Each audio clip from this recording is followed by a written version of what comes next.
सुरजेवाला कर रहे हैं प्रेस कॉन्फ्रेंस, आइए रुक करते हैं। I will, ma'am. Just I'll take a few questions. After this question, I will.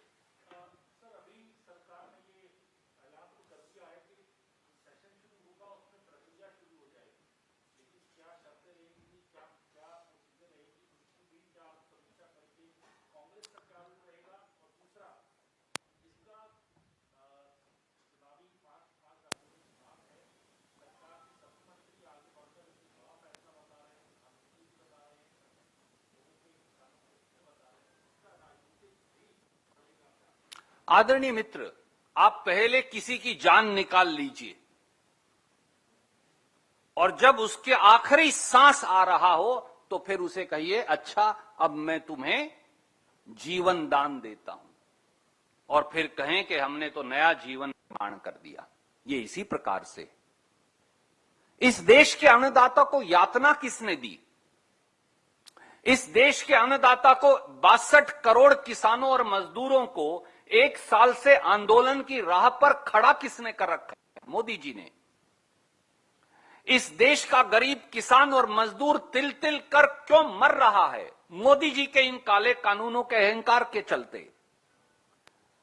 हमारे लाखों किसान दिल्ली की सीमाओं पर पौने 12 महीने से आंधी में, धूप में, सर्दी में, जाड़े में क्यों बैठे हैं? मोदी जी के राजहट के चलते। 700 से अधिक किसान अगर मर गए, कुर्बान हो गए, तो उनकी मौत के लिए कौन जिम्मेवार है? प्रधानमंत्री नरेंद्र मोदी जिम्मेवार हैं। देश के खेत और खलिहान को मुट्ठी भर पूंजीपतियों को बेचने का षड्यंत्र किसने किया था? प्रधानमंत्री मोदी जी और भाजपा ने किया था।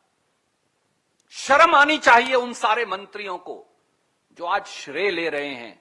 आज उन्हें अपराध बोध होना चाहिए। आज देश के प्रधानमंत्री नरेंद्र मोदी जी ने सार्वजनिक तौर से अपना अपराध स्वीकारा है और देश ने यह जाना है कि भाजपा की हार के आगे ही देश की जीत है। मोदी जी का अहंकार हारा तो किसान जीता।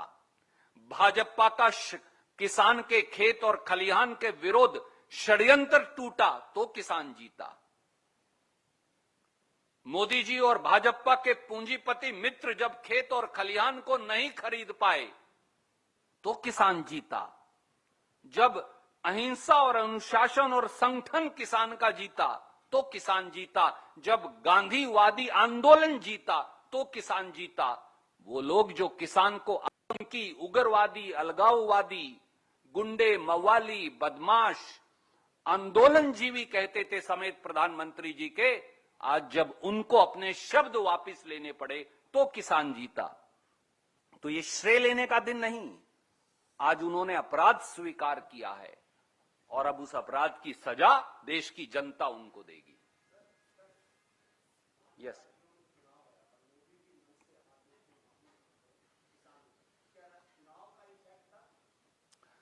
आदरणीय मित्र, उपचुनाव में जो हुआ भाजपा के साथ वो पूरे देश ने देखा।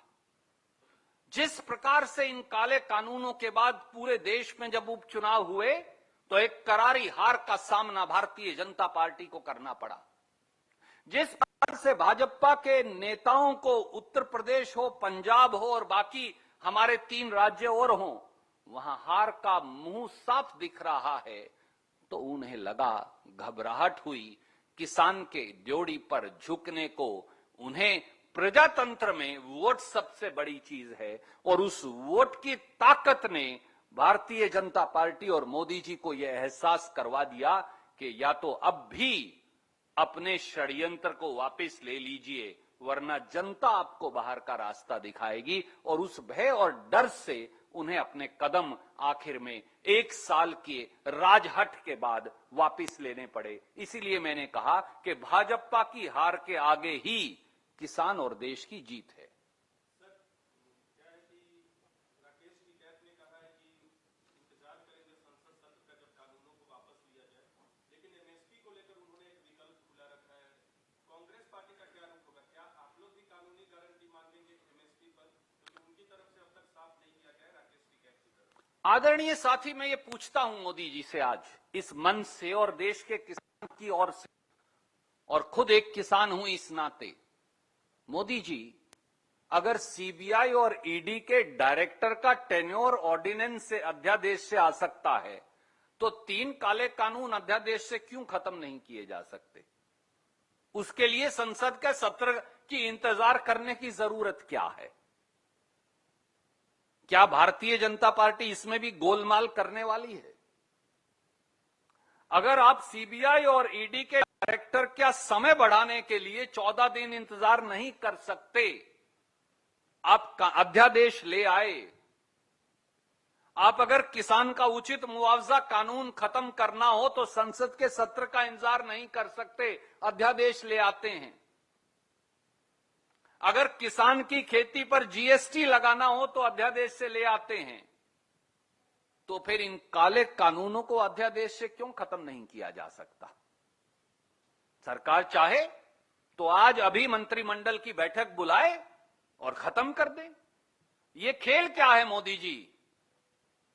आपकी दाल काली नहीं होती, आपकी पूरी की पूरी आपकी दाल में काला नहीं होता, आपकी पूरी दाल लगातार काली होती है। और इसलिए एक बार फिर किसान का संशय सही है, मजदूर का, मंडी के आड़ती का, छोटे छोटे मंडी मजदूर का संशय सही है कि कहीं इसमें तो एक और षड्यंत्र नहीं। समय बताएगा। पर हम भारतीय राष्ट्रीय कांग्रेस और एक किसान के नाते आज मैं ये पूछता हूं, ईडी और सीबीआई के डायरेक्टर इस देश के 62 करोड़ किसानों से बड़े हैं क्या? उनके लिए अध्यादेश आ सकता है तो 3 काले कानून खत्म करने के लिए अध्यादेश क्यों नहीं आ सकता? और 5 सवाल हमने मोदी जी से किए हैं। उन 5 सवालों का जवाब भी दें, जिसमें पहला सवाल यही है, किसान को एमएसपी देने का रोड मैप और रास्ता क्या है? किसान की आय दुगनी होनी थी, अब 27 रुपया प्रतिदिन औसत आय हो गई। किसान की आय दुगनी होने का रास्ता क्या है? किसान के डीजल पर 3 रुपया 56 पैसे लीटर से एक्साइज ड्यूटी बढ़ाकर जो 28 रुपया लीटर की है, उसे वापस लेने का समय सीमा क्या है?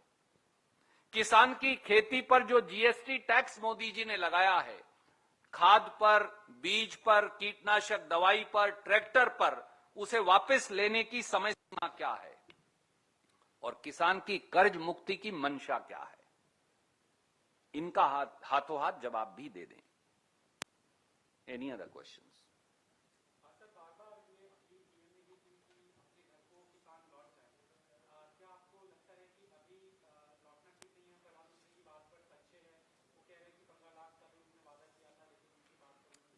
इस देश को अब माननीय नरेंद्र मोदी जी की वचन और बात पर विश्वास नहीं रहा। उन्होंने कहा था अच्छे दिन आएंगे। लोग पिछले दिनों को लौटाने के लिए हाहाकार कर रहे हैं। जिस प्रकार से महंगाई और बेरोजगारी ने जनता की कमर तोड़ डाली है, वो डीजल और पेट्रोल को लेकर कांग्रेस पर हमला बोलते थे, पर वो तो अब 100 रुपया लीटर पार हो गया। मोदी जी और उनके मित्र गैस सिलेंडर उठाकर सड़कों पर प्रदर्शन करते थे, पर सिलेंडर तो अब 1000 रुपया प्रति सिलेंडर पार हो गया। मोदी जी तो 15-15 लाख हर खाते में डलवाते थे, यूं ही जैसे उनके शब्द थे, परंतु उन्होंने तो हर आदमी की जेब से पैसा उल्टा लूट डाला। मोदी जी ने तो यह भी कहा था कि नोटबंदी के बाद काला धन समाप्त हो जाएगा, उग्रवाद और नक्सलवाद खत्म हो जाएगा, करेंसी इन सर्कुलेशन लगभग दुगनी हो गई और नक्सलवाद और उग्रवाद और ज्यादा पनप गया। काला धन तो समाप्त हुआ नहीं, जो बैंकों में धन था वो उनके मित्र लेकर विदेश भाग गए। तो मोदी जी की बात पर और वचन पर विश्वास कौन करे? इसीलिए मैंने कहा, अगर 2 अफसरों का समय बढ़ाने के लिए ईडी और सीबीआई के डायरेक्टर का अध्यादेश आ सकता है, तो 62 करोड़ किसानों और मजदूरों के काले कानूनों को खत्म करने के लिए अध्यादेश क्यों नहीं आ सकता? इस बात का जवाब भी प्रधानमंत्री दे दें। Yes sir.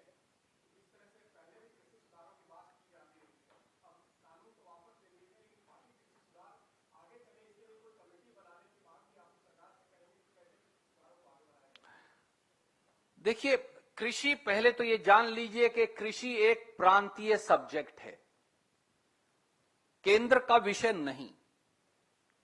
जबरन केंद्र के अधिकारों का हनन करके संसद को पंगु बनाकर संसद में कानून जो पारित नहीं हुआ, हमारे सांसद मित्रों को, उनमें से एक तो यहां बैठे हैं, उनको जबरन उठाकर बाहर फेंककर कांग्रेस के हमारे साथियों को, विपक्ष के हमारे मित्रों को संसद से बाहर निकालकर बहुमत ना होते हुए भी गैर कानूनी तरीके से मोदी जी ने कानून पारित करवाया था।